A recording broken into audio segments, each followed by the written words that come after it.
السلام علیکم ناظرین، سب نیوز یوٹیوب چینل اور کاشف رفیق کی جانب سے عید مبارک۔ ناظرین، آج ہم جس موضوع پہ آپ سے گفتگو کریں گے وہ ہے حکومت وقت کے اندر بیٹھے ہوئے معاونین خصوصی اور مشیران کی دوہری شہریت کا معاملہ۔ ناظرین، وزیر اعظم عمران خان کی جانب سے کہا گیا کہ جو بھی معاونین خصوصی اور مشیران ہیں وہ اپنے اپنے احساسات اور اپنا بایو ڈیٹا جو ہے وہ عوام کے سامنے رکھیں تاکہ کسی قسم کا کوئی ابہام نہ ہو، جو چیم گوئیاں ہو رہی ہیں وہ چیم گوئیاں بھی نہ ہوں۔ اس تناظر میں جب تمام معاونین خصوصی اور مشیران نے اپنے اپنے احساسات اور بایو ڈیٹا سامنے رکھے تو اس میں 4 سے 5 لوگ جو ہیں وہ ڈوئل نیشنل تھے۔ ان ڈوئل نیشنل میں ایک معاون خصوصی جو کہ ڈیجیٹل پاکستان کے پروجیکٹ پر کام کر رہی تھی، تانیہ ادرس بھی تھی۔ اب تانیہ ادرس صاحبہ نے جب استعفیٰ دیا تو انہوں نے یہ کلیم کیا کہ وہ کینیڈا میں پیدا ہوئیں اور کینیڈا میں پیدا ہونا ان کی خواہش نہیں تھی۔ وہ بطور پاکستانی پاکستان کے لیے کام کرنے آئی تھیں اور عہدے کے بغیر بھی کوشش کریں گی کہ پاکستان کو سرو کرتی رہیں۔ لیکن ناظرین، تانیہ ادرس صاحبہ کے استعفے کا ایک اور پہلو بھی ہے جو شاید ابھی تک کسی کے سامنے نہیں آیا، اور اگر آیا بھی ہے تو پوری شد و مت سے نہیں آیا۔ تو ہم نے سوچا کہ تانیہ ادرس صاحبہ کے استعفے کا دوسرا پہلو آپ سے شیئر کیا جائے۔ ناظرین، تانیہ ادرس صاحبہ جو ہیں پاکستان آئیں ڈیجیٹل پاکستان کے پروگرام کے لیے اور ان کو جہانگیر ترین لے کے آئے۔ یعنی کہ تانیہ ادرس صاحبہ کا جو ڈاکخانہ تھا، جو رابطہ تھا، جس وجہ سے وہ تحریک انصاف کی حکومت اور پارٹی میں آئیں، وہ جہانگیر ترین صاحب تھے۔ تانیہ ادرس صاحبہ جب پاکستان آئیں، ڈیجیٹل پاکستان کا پروگرام انہوں نے لانچ کیا، انہوں نے بڑا ڈیجیٹلائزیشن کے اوپر بڑا کام کرنا شروع کیا، تو سائملٹینیسلی دوسری طرف ایک ادارہ جو ہے اس کی رجسٹریشن کا پروسیس بھی شروع کر دیا گیا SCCP میں۔ اس ادارے کا نام تھا ڈیجیٹل پاکستان فاؤنڈیشن۔ ناظرین، ڈیجیٹل پاکستان فاؤنڈیشن کا نام SCCP میں 20 دسمبر 2019 کو اپلائی کیا گیا۔ 20 دسمبر 2019 کو اس ادارے کو SCCP میں رجسٹر کرانے کے لیے اس نام کو اپلائی کیا گیا۔ اس کے بعد 27 فروری 2020 میں اس کمپنی کی رجسٹریشن باقاعدہ ہو گئی۔ اور مزے کی بات یہ ہے کہ ڈیجیٹل پاکستان فاؤنڈیشن کی جس وقت رجسٹریشن ہوئی، اور SCCP میں جب رجسٹریشن کا پروسیس ہوتا ہے تو بورڈ آف ڈائریکٹرز جو ہیں ان کو بھی ان کے نام بھی سامنے آتے ہیں اور اغراض و مقاصد بھی دیے جاتے ہیں۔ حیران کن بات یہ ہے کہ جب میں کہتا ہوں کہ تانیہ ادرس صاحبہ کا ڈاکخانہ جہانگیر ترین تھے اور ان کی پارٹنرشپ تھی، تو اس کا ایویڈنس ڈاکومنٹس کہاں سے آیا؟ وہ SCCP کے مینول سے۔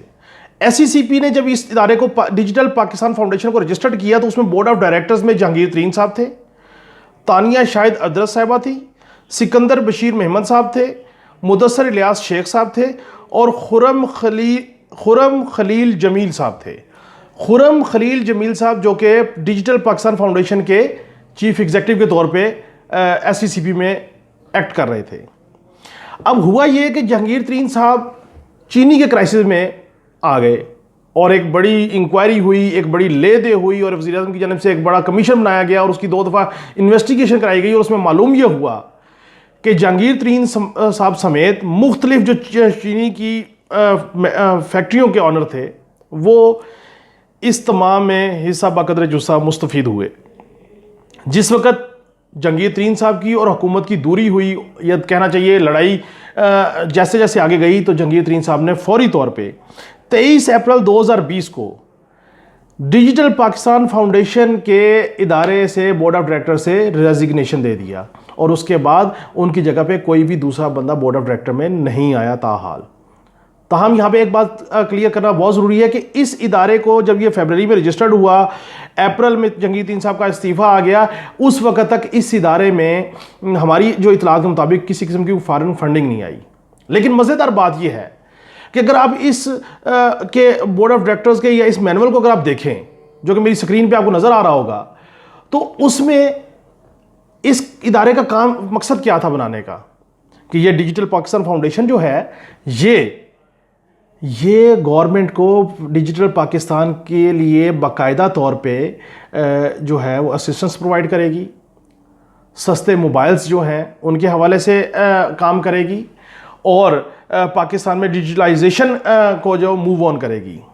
ناظرین، جب یہ رپورٹ وزیر اعظم صاحب کے سامنے گئی تو انہوں نے دیکھا کہ ایک تو کانفلکٹ آف انٹرسٹ یہ ہے کہ ڈوئل نیشنل، اور ایک نہیں 2 ممالک کی نیشنلٹی، ایک سنگاپور کی دوسرا کینیڈا کی۔ چلیں تانیہ صاحبہ، کینیڈا میں پیدا ہونا آپ کی خواہش نہیں تھی، لیکن سنگاپور کی نیشنلٹی کیوں لی گئی؟ اس سوال کا بھی جواب آنا چاہیے۔ نمبر 2 کہ آپ ڈیجیٹل پاکستان فاؤنڈیشن کے لیے کام کرنے آئیں اور سیملٹینیسلی آپ نے ایس سی سی پی میں ایک ادارہ رجسٹر کرا دیا جہانگیر ترین صاحب کے ساتھ مل کے، آپ جہانگیر ترین صاحب کی اس ادارے میں پارٹنر بن گئی۔ تو یہ بیسیکلی تحریک انصاف کے اس مینیفیسٹو کی خلاف ورزی تھی کہ آپ لوگ بڑے بڑے عہدوں پہ بیٹھیں اور کانفلکٹ آف انٹرسٹ کو جو ہے فروغ دیں۔ اس تناظر میں جب یہ سارے حقائق سامنے آئے تو وزیر اعظم صاحب نے تانیہ ادرس صاحبہ سے استعفیٰ طلب کیا۔ ناظرین، وزیر اعظم عمران خان صاحب بڑے کلیئر ہیں اس معاملے میں۔ وہ کہتے ہیں جس نے بھی پاکستان کو سرو کرنا ہے اس کے پاس 2 ہی آپشن ہیں، یا وہ اپنے بیرون ملکی نیشنلٹی اقامہ جو بھی اس کے پاس ہے وہ سرنڈر کر دے، تو یا پھر حکومتی عہدہ سرنڈر کر دے۔ یہ کشمکش جاری ہے جس کے تناظر میں ہمیں یہ لگتا ہے کہ مستقبل قریب میں مزید بھی ریزگنیشن آئیں گے۔ ریزگنیشن نہیں آئیں گے تو بیرون ملکی نیشنلٹیز جو ہیں وہ ضرور سرنڈر ہوں گی۔ اس سارے سینیریو میں اس حقائق کو آپ کے سامنے لانے کا مقصد یہ تھا کہ تانیہ ادرس صاحبہ سمپتی گین نہ کریں کہ آپ نے کوئی احسان کر دیا نیشنلٹی سرنڈر کر کے۔ آپ جواب دیں کہ آپ نے یہ ادارہ کیوں رجسٹر کرایا ڈیجیٹل پاکستان فاؤنڈیشن؟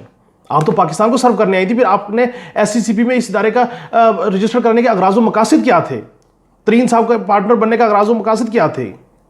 اس لیے یہ جو وائٹ کالر سسٹم ہے اور اس طریقے سے جب آپ یہ کام کر رہے ہوتے ہیں تو یاد رکھیے کہ کوئی نہ کوئی ادارے اس پہ کام کر رہے ہوتے ہیں۔ میں سلوٹ پیش کرتا ہوں ان لوگوں کو، ان تحقیق کرنے والوں کو، ان پاکستان کے بہادر لوگوں کو جو یہ حقائق سامنے لے کے آئے، رپورٹس پیش کی، اور پھر وزیر اعظم صاحب نے ایک بولڈ سٹیپ لیا اور انہوں نے طے کر لیا کہ جو بھی کانفلکٹ آف انٹرسٹ کے تحت کام کرے گا وہ ان کے ساتھ ان کی کابینہ کا حصہ نہیں رہے گا۔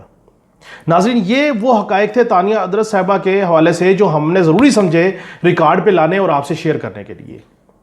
اس طرح کے مزید حقائق کا آپ کے سامنے لانے کا سلسلہ جاری رہے گا، اور انشاءاللہ تعالی وہ حقائق آپ کے سامنے لائیں گے جو اب تک کوئی نہ لا سکا ہوگا یا کوئی نہ لا سکتا ہوگا کسی بھی وجہ سے۔